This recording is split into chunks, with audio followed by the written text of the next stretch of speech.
O milagre que ninguém esperava. Simone tinha 23 anos quando os médicos fecharam o diagnóstico com uma frase que soou como uma sentença: Síndrome de Rubinstein-Taybi, caso grave. Sua filha nunca terá vida normal. Ela segurou o papel com as mãos trêmulas, enquanto a pequena Sofia, de apenas 2 anos, brincava no chão do consultório, sem entender que seu futuro já estava sendo traçado por especialistas. Os sintomas eram claros: atraso no desenvolvimento, dedos largos e polegares alargados, dificuldade para falar, crises de ansiedade que a faziam se machucar. Os médicos falavam em terapias caríssimas, medicamentos para sempre, e, no pior cenário, institucionalização quando Simone não pudesse mais cuidar dela. A mãe solteira, que já lutava para pagar o aluguel de um quartinho nos fundos de uma casa em Perus, São Paulo, sentou-se no ponto de ônibus com a filha no colo e chorou. Não era só o dinheiro, era a solidão. A família materna havia se afastado quando descobriu a gravidez fora do casamento, e o pai de Sofia nunca assumirá a paternidade. Como vou criar essa criança sozinha, meu Deus, pensava, enquanto o ônibus balançava pelas ruas esburacadas. Foi então que uma senhora de cabelo grisalho preso em um coque, vestida com um vestido longo e discreto, sentou-se ao seu lado. Seu nome era Dona Maria, e ela carregava uma Bíblia desgastada nas mãos. Sem perguntar, ofereceu um lenço limpo para Simone enxugar as lágrimas. Filha, o Senhor não abandona os seus, disse com uma voz calma, mas firme. Na minha igreja, já vi coisas que os médicos não explicam. Se quiser, venha conosco domingo. Não custa nada tentar. Simone não era de ir a igrejas. Criada sem religião, só conhecia aquelas que apareciam na TV, com pastores gritando e pedindo dinheiro. Mas algo naqueles olhos sinceros de Dona Maria a fez aceitar o convite. Qual igreja? Perguntou, desconfiada. Congregação Cristã no Brasil. Lá não tem show, não tem banda, não tem nada de espetáculo. Só a palavra de Deus e oração, respondeu a senhora. E milagres, acrescentou, como se fosse a coisa mais natural do mundo. No domingo seguinte, Simone entrou na pequena sala de reuniões da CCB em Perus com Sofia no colo. O lugar era simples, cadeiras de madeira enfileiradas, paredes brancas sem enfeites, um quadro com os 10 mandamentos na frente. Os irmãos e irmãs, todos vestidos com modéstia, as mulheres com vestidos longos ou saias abaixo do joelho, os homens de camisa social, cantavam hinos a capela, sem instrumentos, apenas vozes unidas em harmonia. O som era puro, como se viesse do coração. Como é estranho, pensou Simone, acostumada ao barulho das igrejas que via por aí. Um ancião, homem de barba branca e postura serena, dirigia a reunião. Não havia microfone, nem palmas, nem emocionantes chamados para a glória. Só silêncios respeitosos entre as orações e os cânticos. Quando chegou a hora dos testemunhos, irmãos se levantavam e, de pé, contavam como Deus os havia livrado de dívidas, doenças, vícios. Um homem falou sobre um tumor que desapareceu depois de uma semana de jejum e oração. Uma moça chorou ao relatar como foi libertada de uma depressão que a mantinha acamada. Simone sentia o coração acelerar. Será que é aqui? Dona Maria, sentada ao seu lado, percebeu sua hesitação. Quer que peçam por Sofia? Sussurrou. Simone balançou a cabeça, assustada. Não sei, e se não adiantar? A irmã mais velha sorriu. A fé não é sobre o se. É sobre confiar que ele ouve. Naquele dia, depois da Santa Ceia, o pão partido e o vinho servido com reverência, como Simone nunca tinha visto, o ancião pediu que quem tivesse um pedido urgente se levantasse. Dona Maria segurou sua mão e a ajudou a ficar de pé, com Sofia nos braços. Irmãos, está é Simone, que veio pela primeira vez hoje. Sua filha sofre de uma doença rara, e ela está sozinha nessa luta. Vamos orar por elas? Não houve alarde, nem dramatização. Apenas um coro de amém suave, e então todas as cabeças se curvaram. Simone fechou os olhos, sentindo mãos desconhecidas se apoiarem em seus ombros. Ouviu vozes sinceras pedindo a Deus por Sofia, citando versículos que ela não conhecia. Senhor, Tu és o médico dos médicos. Pela Tua misericórdia, toca nesta criança. Dá força a esta mãe, que não desanime. Ela chorou sem fazer barulho, enquanto Sofia, quietinha, encostava a cabeça em seu ombro, como se entendesse que aquele era um momento importante. As semanas passaram, e Simone começou a frequentar as reuniões com mais assiduidade. Não era fácil, às vezes Sofia tinha crises, chorava sem parar, e ela se sentia envergonhada, achando que estava atrapalhando. Mas os irmãos nunca a julgaram. Ao contrário, ofereciam água, abanavam a menina com leques de papel, oravam mais. Uma irmã chamada Ana, professora aposentada, começou a ensinar Sofia a reconhecer letras com paciência infinita. Outro irmão, Pedro, dono de uma padaria, passou a deixar pães e leite na porta de Simone toda sexta-feira, sem ela pedir. "Por que vocês fazem isso?" perguntou um dia, emocionada, ao ancião. Ele sorriu. "Porque Cristo nos ensinou a amar o próximo." Não é caridade, filha. É família. Aquelas palavras a marcaram. Ela nunca tinha tido uma família de verdade. Um domingo, depois de 3 meses frequentando a igreja, aconteceu algo inesperado. Durante a oração final, Sofia, que sempre ficava quieta mas sem reagir muito, de repente levantou os bracinhos e disse, com uma clareza que Simone nunca tinha ouvido: "Mamãe, água." Era a primeira vez que a menina formava uma frase completa. Os irmãos ao redor sorriram, alguns choraram. Dona Maria abraçou Simone, que tremia. "É o começo, filha. Deus está trabalhando." Nos dias seguintes, Sofia começou a dar passos que os médicos disseram que ela nunca daria. Falava mais, brincava de forma mais interativa, e até as crises de ansiedade diminuíram. Simone levou a filha de volta ao neurologista, que, depois de exames, ficou boquiaberto. "Isso não faz sentido. Os marcadores da síndrome estão regredindo. É como se o cérebro dela estivesse se reorganizando." Ele não tinha explicação médica. Simone sorriu. "Eu tenho." 1 ano depois, Sofia, agora com 3 anos, estava quase no mesmo nível de desenvolvimento de crianças da sua idade. Os médicos a chamavam de um caso atípico, mas Simone sabia a verdade: havia sido um milagre. Um milagre que não veio com fogos de artifício, nem com câmeras filmando, nem com um pastor batendo na criança. Veio na simplicidade de uma sala humilde, onde pessoas comuns se ajoelhavam e acreditavam que Deus ainda opera hoje como operava nos tempos da Bíblia.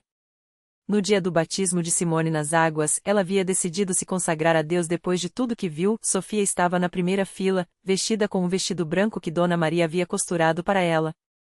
Quando Simone emergiu das águas, sob os cânticos dos irmãos, a menina aplaudiu, e todos riram emocionados. "Agora você é nossa irmã em Cristo", disse o ancião, colocando as mãos em sua cabeça em bênção. "E esta igreja é a sua casa." Anos depois, Simone, agora uma irmã ativa na CCB, costumava contar seu testemunho para os novos que chegavam. Sempre terminava com a mesma lição: Deus não escolhe os capacitados. Ele capacita os escolhidos. E muitas vezes, ele usa o que o mundo chama de fraqueza para mostrar sua glória. Minha filha era considerada sem esperança. Hoje, ela canta os hinos com a gente, decorou versículos, e é uma bênção na vida de todos aqui. Se Deus fez isso por nós, que não éramos ninguém, imagine o que Ele pode fazer por você.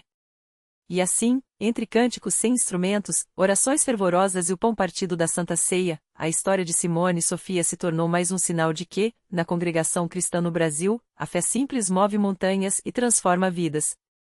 Um domingo de manhã, enquanto Simone ajudava a organizar as cadeiras para o culto, uma jovem chamada Marisa entrou na igreja pela primeira vez.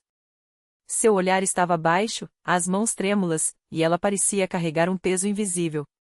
Simone reconheceu aquele olhar, era o mesmo que ela própria tinha anos atrás, quando chegou ali pela primeira vez, cheia de medo e sem esperança. Sem hesitar, Simone se aproximou com um sorriso e estendeu a mão. "Você é nova aqui, irmã?" "Eu me chamo Simone. Se precisar de algo, é só me chamar."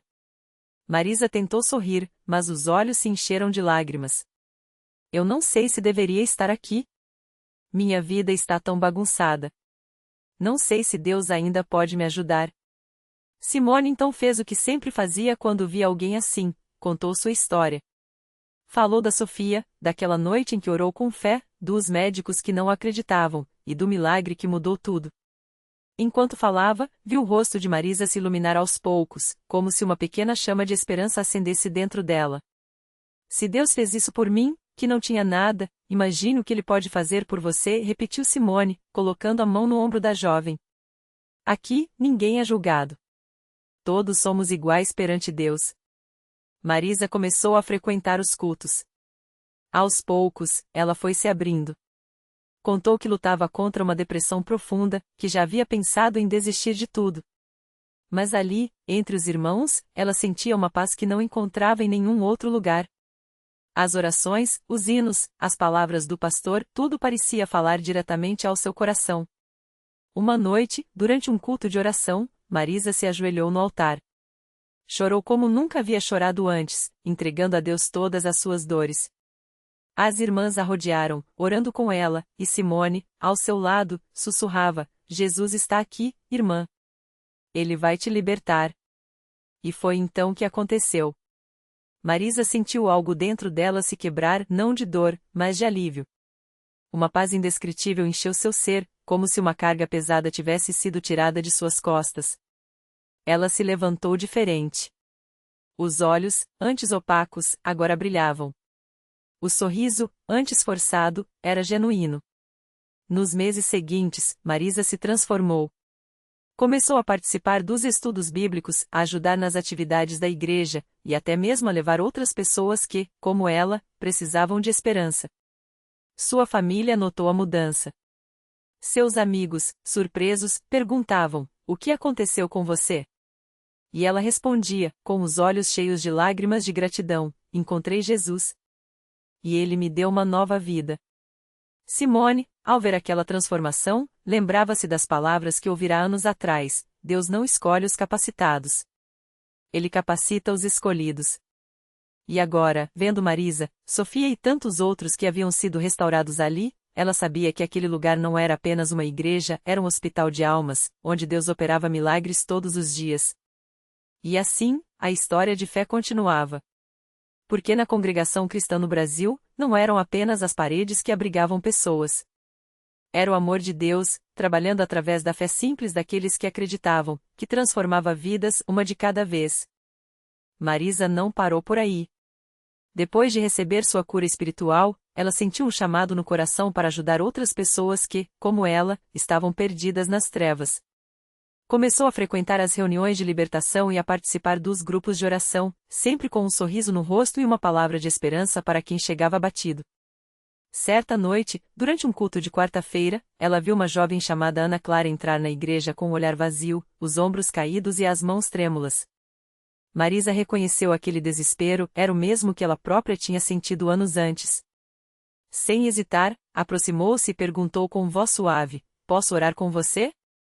Ana Clara, surpresa com aquela gentileza, apenas assentiu, e as lágrimas começaram a cair antes mesmo que as palavras saíssem de sua boca. Enquanto as duas joelhavam juntas no altar, Marisa orou com fé, lembrando-se de como Deus a tinha libertado. Senhor, assim como o Senhor me tirou do lodo e me colocou sobre a rocha, faça o mesmo por esta filha tua. Quebra todas as correntes, sarfa cada ferida e enche-a do teu espírito, clamou. Ana Clara sentia algo estranho acontecer dentro dela, como se um peso imenso estivesse sendo retirado de suas costas. Quando se levantou, não era mais a mesma. O desespero tinha dado lugar a uma paz que ela não conhecia. Nos dias seguintes, Ana Clara voltou à igreja, desta vez com a família. Seu marido, que sempre a criticava por buscar ajuda espiritual, agora a acompanhava em silêncio, observando tudo com olhos curiosos. Ele mesmo havia notado a mudança. A mulher amargurada que vivia em constante ansiedade agora cantava louvores em casa, sorria sem motivo aparente e falava de Deus com uma convicção que o deixava intrigado. Enquanto isso, Sofia, a adolescente que havia sido libertada das garras da depressão, agora liderava o grupo de jovens da igreja. Ela compartilhava seu testemunho com outros adolescentes que chegavam cheios de dúvidas e angústias, mostrando que, mesmo na juventude, Deus tinha um propósito. Se ele mudou minha vida, pode mudar a de vocês também, dizia, com uma confiança que só quem experimentou o milagre de perto poderia ter. O pastor da igreja, ao ver aquelas transformações, sempre reforçava nas pregações: Deus não olha para o nosso passado. Ele olha para o nosso coração. Se você vier a Ele com fé, não importa quão profunda seja a sua ferida, Ele vai sarar. Não importa quão escura seja a sua noite, Ele vai trazer a luz. E as pessoas acreditavam, porque viam os resultados não em teorias, mas em vidas restauradas. Um dia, um homem chamado Roberto entrou na igreja arrastando os pés, com o rosto marcado pelo álcool e pelas noites mal dormidas. Ele tinha ouvido falar dos milagres daquele lugar, mas veio mais por desespero do que por fé. Sentou-se no fundo, tentando passar despercebido, mas não conseguiu escapar do olhar atento de Simone, que agora servia como obreira. Ela se aproximou e, sem julgá-lo, disse apenas: "Deus te ama, irmão. E Ele tem algo melhor para você." Roberto, com os olhos úmidos, balançou a cabeça. "Já tentei de tudo. Não tem mais jeito para mim." Mas Simone, sorrindo, respondeu: "Engano seu. Enquanto houver vida, há esperança. E aqui, a gente vê milagres todos os dias." Ela o levou até a frente, onde o pastor e outros irmãos oraram por ele com unção. Roberto sentiu algo que nunca havia sentido antes, uma força o empurrando para frente, como se mãos invisíveis o levantassem do chão. Na semana seguinte, ele voltou. Desta vez, limpo, com os olhos brilhando e um testemunho para dar: "Parei de beber. Não foi força minha. Foi Deus. Ele tirou essa escravidão de mim." Sua esposa, que há anos orava por ele em silêncio, chorou ao vê-lo de pé no altar, livre finalmente. E assim, a cada culto, mais uma história se somava às outras. A igreja não era um lugar de pessoas perfeitas, mas de pessoas que haviam encontrado a perfeição de Deus em meio às suas imperfeições. Não era um lugar de santos intocáveis, mas de pecadores salvos pela graça, que agora viviam para contar o que o Senhor havia feito por eles. Porque ali, entre aquelas quatro paredes, não havia espaço para o desânimo. Havia espaço para a fé. E onde há fé, Deus age. Sempre. Naquela mesma noite, enquanto as últimas notas do hino de encerramento ainda ecoavam no ar, uma mulher chamada Marisa entrou pela porta dos fundos, quase escondida. Seu rosto estava marcado pelo cansaço, os olhos inchados de tanto chorar. Carregava uma bolsa pesada, não pelo que tinha dentro, mas pelo peso da vergonha que trazia consigo. Ela havia chegado ali depois de mais uma discussão com o marido, que a acusava de ser uma inútil por não conseguir engravidar. Os exames médicos não davam esperança, e as palavras dos parentes só aumentavam a dor. "Talvez seja castigo de Deus", diziam. Marisa já não aguentava mais. Naquele dia, enquanto passava em frente à Universal, algo a fez parar. Não foi um cartaz, não foi um convite. Foi uma voz dentro dela que sussurrou: "Entra." Ela sentou-se no último banco, com medo de ser notada. Mas quando o pastor começou a falar sobre a mulher do fluxo de sangue, que tocou nas vestes de Jesus e foi curada, Marisa sentiu o coração disparar. Se Deus curou ela, por que não pode curar meu útero? A dúvida e a fé brigavam dentro dela, mas, pela primeira vez em anos, uma pequena chama de esperança acendeu. No final do culto, quando o pastor chamou os que precisavam de um milagre para irem à frente, suas pernas tremeram. E se não acontecer nada? Mas então lembrou-se das histórias que havia ouvido naquela noite, do homem livre do álcool, da mulher que recuperou a visão, do jovem que saiu das drogas. Se Deus fez por eles. Com lágrimas escorrendo, ela se levantou e caminhou até o altar. As mãos do pastor se apoiaram em sua cabeça enquanto ele orava com autoridade: "Em nome de Jesus, eu determino que todo bloqueio no corpo desta filha seja desfeito. Que a vida flua onde havia morte. Que a esterilidade se transforme em fertilidade." Marisa sentiu algo quente percorrer seu ventre, como se uma corrente elétrica a atravessasse. Ela caiu de joelhos, chorando sem conseguir parar. 3 meses depois, Marisa voltou à igreja, mas desta vez não estava sozinha. Em seus braços, um envelope com o resultado do exame, positivo. E ao seu lado, o marido, que agora olhava com olhos cheios de arrependimento e gratidão. "Deus não só me deu um filho", ela contou emocionada no testemunho, "Ele restaurou meu casamento. Meu marido hoje é outro homem. Ele viu o milagre e creu." E assim, como uma onda que não para, os milagres continuavam. Um homem com câncer em estágio avançado recebeu o diagnóstico de remissão inexplicável. Uma mãe desesperada pela filha viciada em crack a viu entrar pela porta da igreja, limpa e sorrindo, 3 semanas depois de uma oração feita ali. Um jovem que tentará suicídio encontrou razão para viver quando ouviu que Deus tinha um propósito para ele. Não eram coincidências. Não eram sorte. Eram respostas. Respostas a uma fé que não desiste, a uma igreja que não desanima, a um Deus que não mente. Porque ali, na Universal, não se pregava uma religião. Pregava-se Jesus. E onde Jesus é pregado com fé, os impossíveis se tornam possíveis. As cadeias se quebram. Os sonhos ressuscitam. E as vidas que chegam destruídas saem de lá com uma história nova para contar. E a melhor parte? Isso não era privilégio de poucos. Era para quem crê.